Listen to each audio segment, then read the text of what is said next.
Welcome back to law school. आज हम देखेंगे चैप्टर 2 जनरल एक्सप्लेनेशन, जो कि सेक्शन 6 टू 52A में डिफाइन है। जनरल एक्सप्लेनेशन मतलब ये डेफिनेशन पार्ट भी कहा जा सकता है, जिसमें सारी डेफिनेशंस बताई है आईपीसी की। तो सेक्शन 6 क्या कहता है? definitions in the code to be understood subject to exception। Chapter second section 6 to 52A को डेफिनेशन क्लॉज नहीं माना जाएगा, यह एक एक्सप्लेनेशन क्लॉज है। ठीक है, इस कोड में ऑफेंस की हर डेफिनेशन, हर पेनल प्रोविजन और सेक्शन 6 से 52A की जितनी भी डेफिनेशंस है, चाहे इन डेफिनेशंस को दूसरे सेक्शन में लिखा हो या नहीं, रिपीट किया गया हो या नहीं, इन्हें होल आईपीसी में अप्लाई किया जाएगा। मतलब जैसे कि यहाँ पर ऑफेंस की डेफिनेशन जो दी है वह आगे कोई से सेक्शन में लिखी हो या नहीं, ठीक है, उस ऑफेंस की डेफिनेशन को, उस ऑफेंस के एक्सप्लेनेशन को वही माना जाएगा जो यहाँ पर लिखा है, जो सेक्शन 40 में लिखा है वही माना जाएगा जो यहाँ लिखा है। वहां उन्होंने ऑफेंस वर्ड लिख दिया, तो उसको एक्सप्लेन कैसे किया जाएगा, उसके लिए यहाँ सेक्शन 40 को रिफर किया जाएगा कि सेक्शन 40 में ऑफेंस का मीनिंग क्या है उसका एक्सप्लेनेशन। तो वहां पर वापस से उसको रिपीटेड नहीं किया जाएगा कि ऑफेंस मीन्स ये नहीं, वहां पर रिपीट नहीं किया जाएगा। सेक्शन 6 यही कह रहा है कि भले से उसको रिपीट किया हो या कई बार कर भी दिया हो, पर उसको यही माना जाएगा जो यहाँ पर दिया है जनरल एक्सप्लेनेशंस में। जनरल एक्सप्लेनेशन के सेक्शन 40 में ऑफेंस दिया है या दूसरे सेक्शंस में जो डिफरेंट टर्म्स दिए हैं उन्हें वह का वही माना जाएगा और कुछ इंटरप्रेट करके नहीं माना जाएगा, और वैसा की वैसा ही लिखा जाएगा हर सेक्शन में, हर पेनल प्रोविजन में। अगर किसी चीज की कोई वर्ड यहाँ का है जनरल एक्सप्लेनेशन का, जैसे कि मूवेबल प्रॉपर्टी, तो उसे वही माना जाएगा जो यहाँ पर जनरल एक्सप्लेनेशन में व्हील इंडिया, उसे वही माना जाएगा जो यहाँ दिया गया है, उससे अलग करके नहीं माना जाएगा, ये सेक्शन 6 कहता है।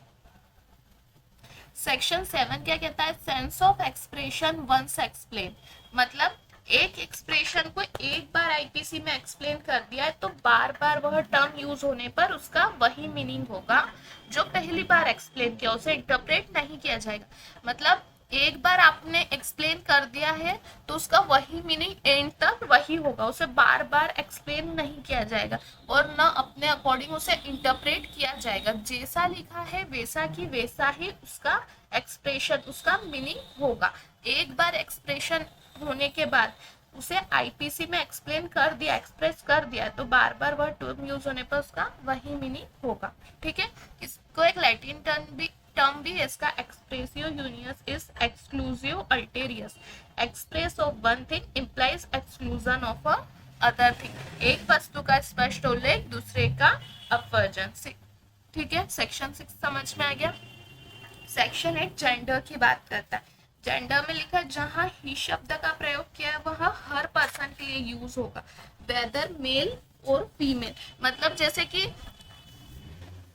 किसी ऑफेंस में लिख दिया he will be punishable for this offence, तो वहां पर यूं नहीं कहा जाएगा कि नहीं ये तो सिर्फ उसके लिए लिखा है, क्या बोलते हैं, ही शब्द है तो ओनली सिर्फ मेल के लिए लिखा है, नहीं, वहां यहाँ लिख दिया उन्होंने, पहले ही एक्सप्लेन कर दिया आपको कि जहां ही शब्द का प्रयोग किया है वह हर पर्सन के लिए यूज होगा, वेदर मेल और फीमेल दोनों में माना जाएगा। ऐसा नहीं आप ये नहीं कह के बच सकते हो कि यहाँ पर तो यूज ही का हुआ है तो वो सिर्फ मेल के लिए हुआ है, इसलिए उन्होंने पहले ही एक्सप्लेन कर दिया। यूं नहीं कह सकते कि वो तो लिखा ही विल बी पनिशेबल तो ओनली अगर वुमन भी उसमें इंक्लूड है तो सिर्फ ओनली मेल को पनिश किया जाएगा, नहीं, उन्होंने यहाँ सेक्शन 8 को रिफर किया जाएगा। ठीक है, फिर उसके बाद 9 में नंबर दिया हुआ है वो अब देख लेना। 10 मेन एंड वुमन की बात करता है।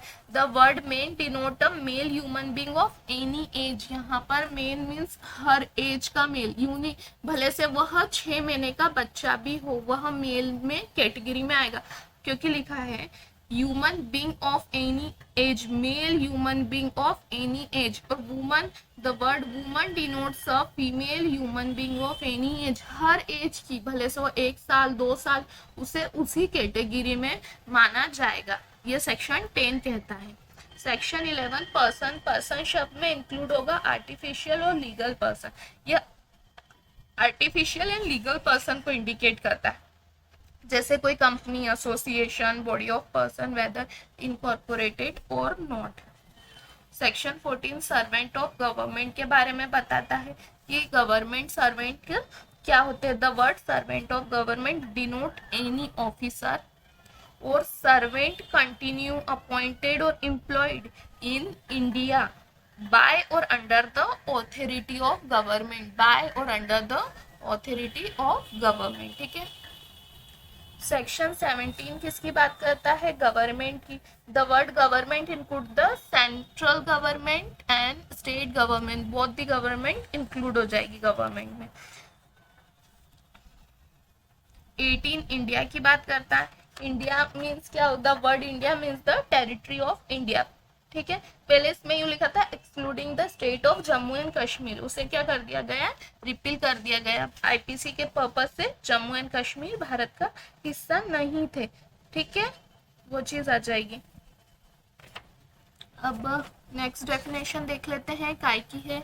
सेक्शन 19 जो जज की बात करता है। जज मीन्स क्या होगा, जज वर्ड न केवल ऐसे पर्सन को डिनोट करता है जो ऑफिशियली डेजिग्नेटेड जज हो, जो ऑफिशियली, ध्यान रखिएगा इसमें लिखा है ऑफिशियली डेजिग्नेटेड जज हो, बल्कि हर व्यक्ति को इंडिकेटेड करता है जो लिखा है whom is empowered by law to give any legal proceeding civil or criminal a definitive judgment, जो definitive judgment देने की पावर रखते हो सिविल या क्रिमिनल प्रोसीडिंग में। a judgment which if not appeal against would be definitive, ठीक है। a judgment which if not appeal against would be definitive, a judgment which if confirmed by some other authority would be definitive. ऐसे judgement वह person और body of person दे सकते हैं जो law द्वारा judgement देने के लिए ऑथोराइज किए गए हों। ऐसे जजमेंट कौन दे सकते हैं, ऐसे जज, ऐसा पर्सन दे सकता है जो लॉ द्वारा ऑथोराइज किया हो जजमेंट देने के लिए। जज is a origin of French word, जज फ्रेंच वर्ड से ओरिजिनेट हुआ है। अब इलस्ट्रेशन दिख लेते हैं इसके। A collector exercising jurisdiction in a civil suit under Act 10 of 1859 is a judge, ठीक है, क्योंकि वो jurisdiction कर रहा है सूट में तो वह जज हो जाएगा। A magistrate exercising jurisdiction in respect of charge on which he has power to sentence to fine or imprisonment with or without appeal is a judge, ठीक है। A member of panchayat which has a power under regulation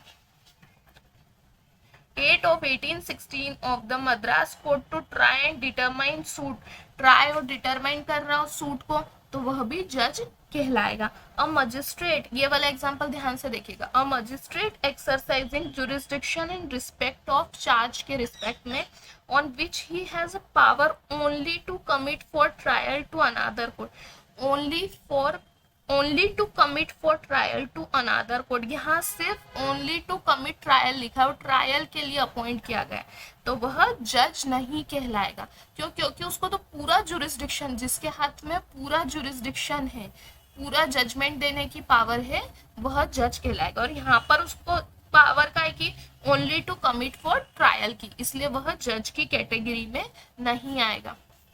last क्या है, section 20 court of justice, ये part 1 की section 20 last definition. हम इस definition part को 3 part में पढ़ेंगे। फर्स्ट पार्ट ये आज पढ़ा, कल सेकंड, नेक्स्ट डे थर्ड, ठीक है। सेक्शन 20 कोर्ट ऑफ जस्टिस को डिफाइन करता है, कोर्ट ऑफ जस्टिस को एक्सप्लेन करता है। कोर्ट ऑफ जस्टिस वर्ड जज को डिनोट करता है, ठीक है। कोर्ट ऑफ जस्टिस वर्ड किसको डिनोट करता है, जज को डिनोट करता है। ऐसा जज और बॉडी ऑफ जज, ऐसे जजेस और बॉडी ऑफ जज जो लॉ द्वारा जुडिशियल कार्य करने के लिए ऑथोराइज हो, वो कोर्ट ऑफ जस्टिस कहलाएंगे, ठीक है। जिसे लॉ द्वारा एम्पावर करा है जुडिशियल कार्य करने के लिए, वह क्या हो जाएंगे, कोर्ट ऑफ जस्टिस। अब panchayat acting under regulation 8 of 1860 of the Madras Code having power to try and determine suit is a court of justice, ठीक है। आ गई सारी डेफिनेशन, सारे एक्सप्लेनेशन क्लॉज समझ में सेक्शन 20 तक? ठीक है, thank you, like share and subscribe my channel.